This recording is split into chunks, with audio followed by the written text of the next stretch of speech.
महारानी, मैं अपनी दिव्य दृष्टि से देख रहा हूं कि आपके गर्भ में महाराज बाहुक की संतान पल रही है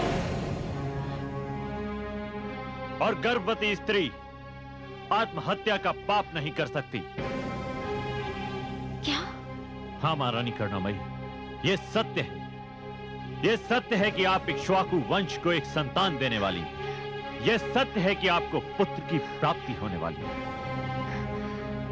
ऋषिवर, आपने ऐसा समाचार दिया है जिससे पूर्वजों की आत्माओं को, विशेषकर महाराज की आत्मा को अवश्य शांति मिलेगी। किंतु मुझे इस बात का सदैव दुख रहेगा कि महाराज अपने इस आने वाले पुत्र का मुख नहीं देख सके। महारानी, अब आप चिता से उतर जाइए और 9 मास तक अपने पुत्र के आगमन की प्रतीक्षा कीजिए और महाराज की अंतिम विधि पूर्ण होने दीजिए।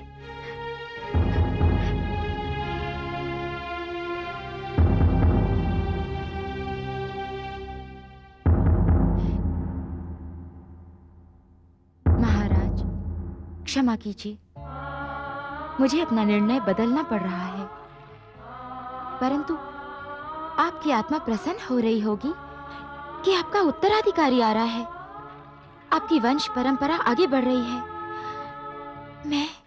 मैं इस पुत्र को जन्म दूंगी, आपके स्वप्न साकार होंगे।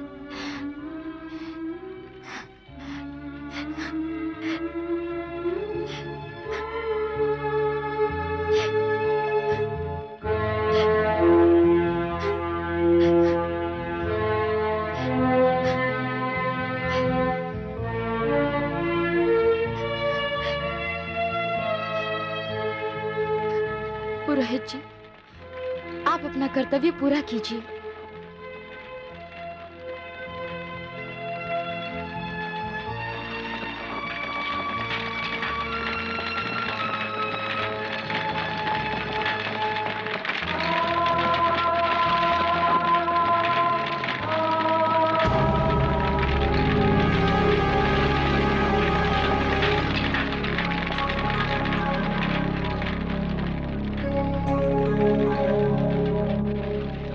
हमें तो संसार कल भी बांझ कहता था और अब भी बांझ कहेगा। यदि हम बांझ हैं, तो वो संतान वाली कैसे हो सकती है?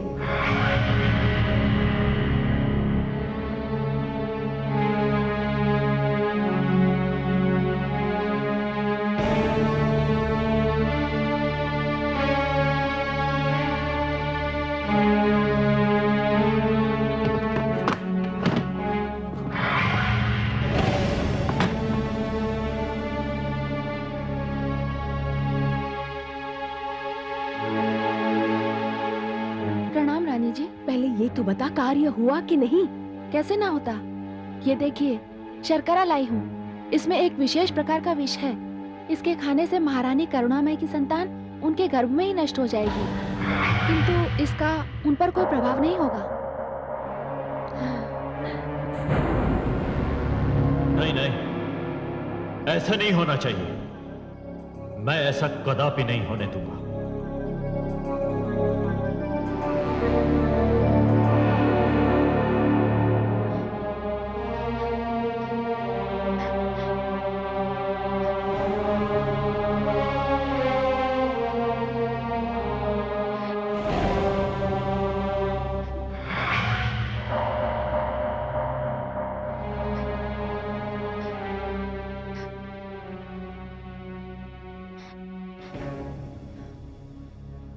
बस करो दीदी, बस करो।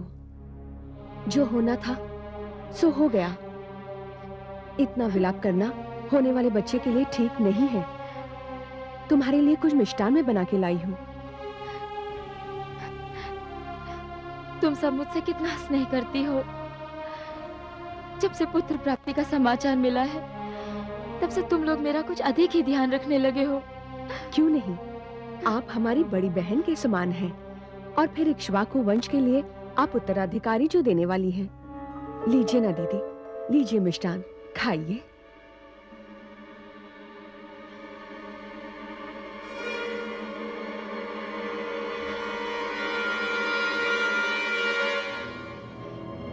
अद्भुत मिष्ठान है दीदी, बड़ा स्वादिष्ट है। रुकिए महारानी, रुकिए। कौन है? कौन पुकार रहा है? कोई नहीं दीदी, आपको भ्रम हो रहा है। आप खाइए। मैं भी दीदी को खिलाऊंगी। हाँ हाँ खिलाओ, मेरे हाथ से भी खाओ दीदी, तुम भी खिलाओ, तुम सब खिलाओ। रुकिए महारानी, रुकिए। ऋषि और वो? प्रणाम ऋषिवर। महारानी करुणामयी, ये आपने क्या अनर्थ कर दिया? आप किस अनर्थ की बात कर रहे हैं ऋषि और वो? आपकी ये 11 सौतें जो आपको बड़ी बहन कहती हैं, आपको एक ऐसा विष खिला चुकी हैं जिसके कारण आपकी होने वाली संतान आपकी कोख में ही मृत्यु को प्राप्त हो जाएगी। नहीं, नहीं, संबंध से तो ये सब इस होने वाले पुत्र की माताएं हैं। ये नहीं हो सकता। नहीं महारानी करुणामयी, इनका हृदय पाषाण का है, नारी के नाम पर कलंक है ये सब। ऋषिवर, अब आप कुछ भी कर लीजिए, किंतु हमारी योजना तो सफल हो चुकी है। महारानी करुणामयी की संतान अब जन्म नहीं ले सकती। बंद करो ये प्रलाप, मूर्ख स्त्रियों। मत भूलो कि तुम्हारे समक्ष और ऋषि खड़े हैं और मैं ऐसा अनर्थ कदापि नहीं होने दूंगा। अनर्थ तो हो चुका है ऋषिवर। नहीं, मैंने आजीवन आदि शक्ति की आराधना की है। मैं उन्हें पुकारूंगा। हे आदिशक्ति, हे मां शक्ति, हे भुवनेश्वरी देवी, यदि मैंने शुद्ध मन से संपूर्ण निष्ठा के साथ आपकी आराधना की है, तो आप इस इक्ष्वाकु वंश के उत्तराधिकारी की रक्षा कीजिए मां, रक्षा कीजिए।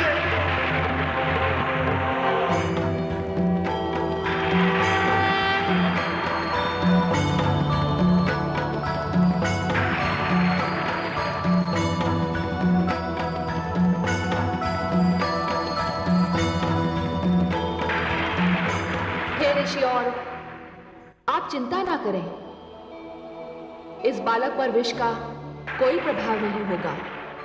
ये बालक जब जन्म लेगा तो सारा का सारा विष इसके शरीर से लिपटा हुआ होगा। ये बालक विष के साथ जन्म लेगा, इसलिए सगर कहलाएगा।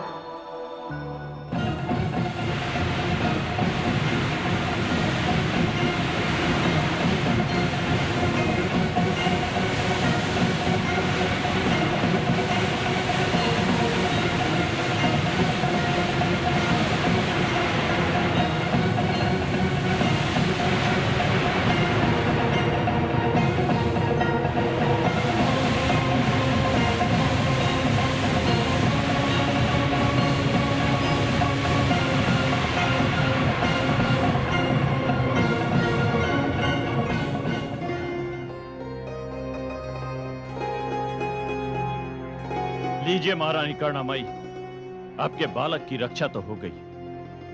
अब आप बताइए कि इन दुष्ट आत्माओं को मैं क्या दंड दूं?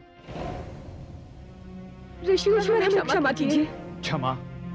और तुम सबको, जो अपनी बहन की भांति तुम्हें स्नेह करती रही, जिसका पति तुम सबका भी पति था, और तुमने उसी की संतान की हत्या का प्रयत्न किया।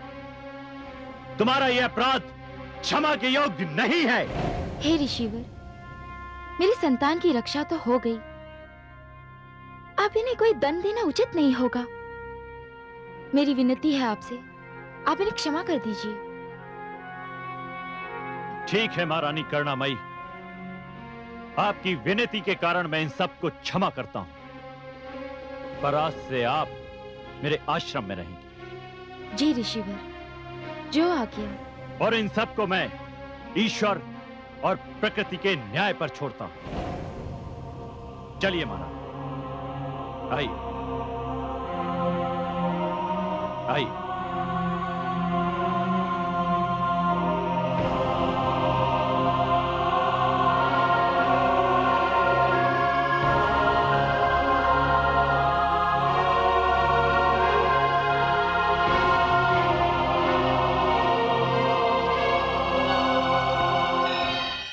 और इस प्रकार महाराज सगर का जन्म हुआ।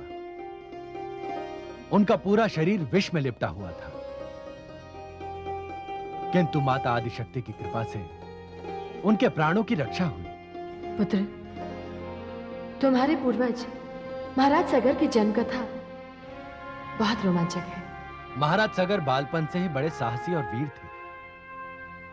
उन्होंने किशोर अवस्था में ही अपने सारे शत्रुओं को पराजित करके अयोध्या पर पुनः अपना अधिकार कर लिया। उन्हीं महाराज सगर के ये 60,000 पुत्र हैं जो कपिल मुनि के शाप से भस्म हो गए। उन्हीं के उद्धार के लिए आप मेरे साथ चल रही हैं। पुत्र, जिस निमित्त तुम मुझे ले जा रहे हो, तुम्हारा कार्य पूर्ण होगा। तुम्हारे 60,000 पूर्वजों का उद्धार अवश्य होगा। आइए माता।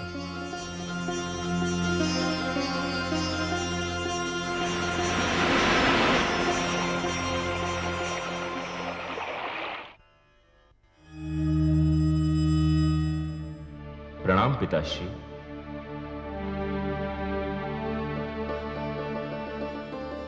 आयुष्मान भव। हे पिताश्री, प्रतीक्षा की घड़ियां समाप्त हुई। माताश्री देवी गंगा के शाप से मुक्त हो गईं। वे अब ब्रह्मलोक पधार रही हैं।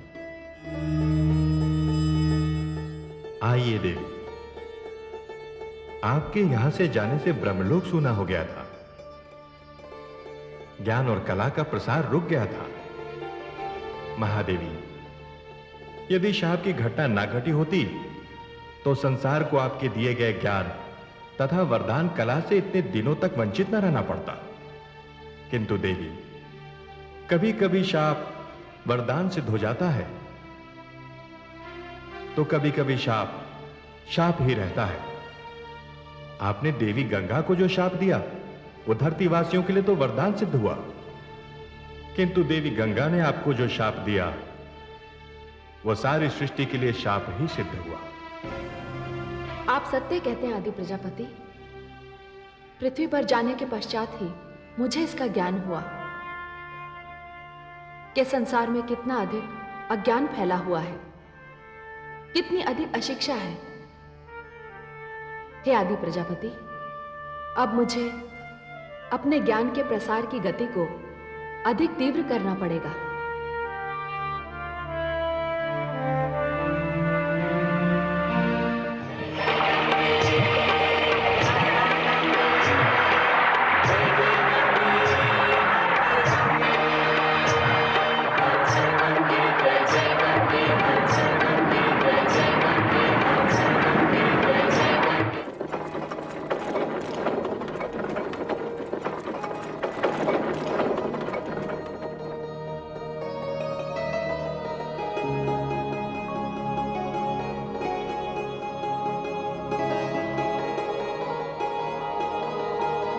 हे पितरों, आपकी मुक्ति के लिए मैंने जो संकल्प लिया था अब वो पूरा हुआ। माता पार्वती, भगवान भोले शंकर तथा ब्रह्मा जी की कृपा से माता गंगा यहां तक आ पहुंची है।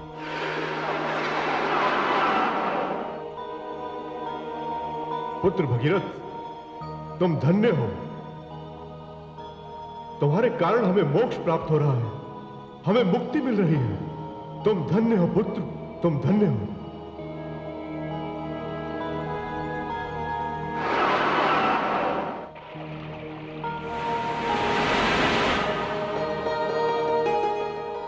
हे माता, हे पतित पावनी, आपके समक्ष जो ये असंख्य राग के ढेर पड़े हैं वह कपिल ऋषि के शाप से भस्म हुए मेरे पूर्वज हैं। इनके अकाल मृत्यु के कारण ही मुझे आपको यहां तक लाने का कष्ट देना पड़ा।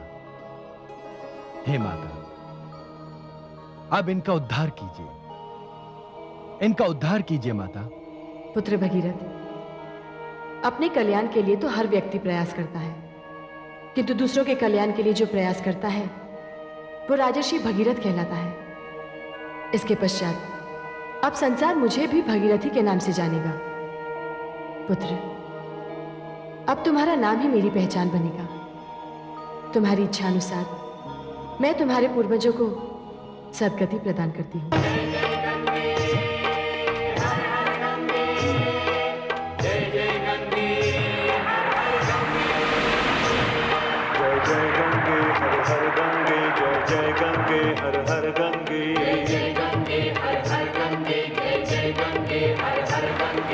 जाए पाप सभी इसके जो भी आए इसके तट पे।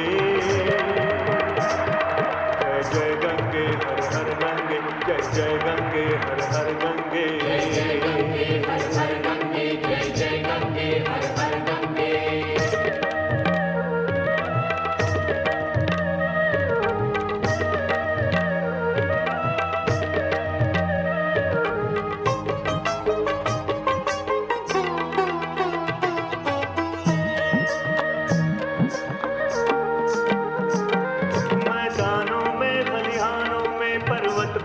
जंगल जंगल मैदानों में खलिहानों में पर्वत पर्वत जंगल जंगल, चंचल रमणी सी चपल चाल उन्माद मोद भर उछल उछल।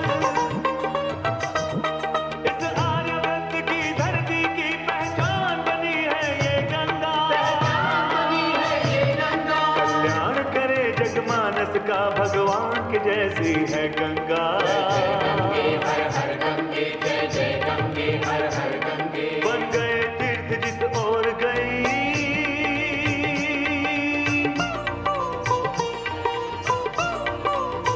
हाँ बन गए तीर्थ जिस ओर गई, सब धन्य हुए प्राणी बोले। जय जय गंगे हर हर गंगे, जय जय गंगे हर हर गंगे, जय जय गंगे हर हर गंगे, जय जय गंगे हर हर गंगे। हे देवी भुवनेश्वरी, आपकी कृपा से देवी गंगा ने सगर के पुत्रों का उद्धार कर दिया। वे स्वयं एक विशाल सागर में बदल गई। हाँ महादेवी, भगवान शिव की जटा की एक लट से जो छोटी सी गंगा की जलधारा निकली, वो लोक कल्याण के कारण विशाल होती गई और गंगा सागर कहलाई। हाँ महादेवी, सत्य वचन। संसार देवी गंगा की घटना को जिस भी रूप में देखे, किंतु उसकी वास्तविकता मैंने देखी है। मुझे तो मुनि कपिल के क्रोध में आपकी शक्ति के दर्शन हुए। हाँ महादेवी, कपिल का श्राप भी मैं ही हूं। गंगा का अवतरण भी मेरी ही इच्छा से हुआ है। मैं पराशक्ति हूं, आदि शक्ति हूं, ब्रह्म की शक्ति हूं। दक्ष प्रजापति के यज्ञ का विध्वंस भी मेरी ही शक्ति से हुआ था। सती बनकर मैंने ही आत्मदाह किया था और संसार में पुत्री के प्रति पिता के अन्याय को चुनौती दी थी। हिमालय में तपस्या के समय जिस पार्वती से हिम की शीतलता भी पराजित हो गई थी, वो मेरी शक्ति थी। तारकासुर का वध 7 माह के बालक कार्तिकेय ने किया था। वो मैं थी, केवल मैं। दानवी शक्तियों के विनाश के लिए महिषासुर मर्दिनी बनकर दुर्गा के रूप में मैंने अवतार लिया। काली बनकर मैंने ही चंडमुंड का नाश किया। नारी शक्ति, नारी की मर्यादा जब जब संकट में पड़ी है, मैं अवतार लेती हूं। हे महादेवियों, आप सब ब्रह्मा, विष्णु, महेश, सूर्य, चंद्र और नक्षत्र मेरी ही देन है। मैं ही दुर्गा हूं, मैं ही लक्ष्मी हूं, मैं ही सरस्वती हूं, मैं मां शक्ति हूं।